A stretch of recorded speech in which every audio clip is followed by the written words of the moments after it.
কেন প্রভু জগন্নাথ একাদশীতে ভক্তদের ভাত খাওয়ান? একাদশীতে পৃথিবীর সমস্ত ভয়ঙ্কর পাপ অন্নে লুকিয়ে থাকে, তাই একাদশীতে ব্রত পালন করা হয়। এই দিন ভাত খাওয়া পোকামাকড় ও পাক খাওয়ার সমান, কিন্তু পুরীর জগন্নাথ মন্দিরে বিশেষ করে একাদশীতে ভাত খাওয়া হয়।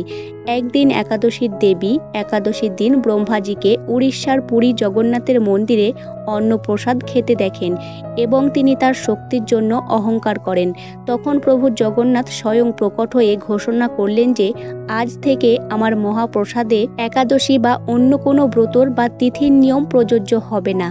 আমার মহাপ্রসাদ যেখানেই যেমনভাবে পাওয়া যাক না কেন সেটিকে সেভাবেই গ্রহণ করতে হবে।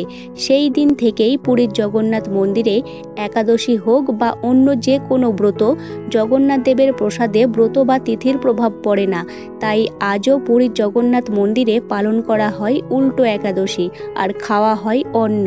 কমেন্টে কেউ জয় জগন্নাথ লিখতে ভুলবেন না।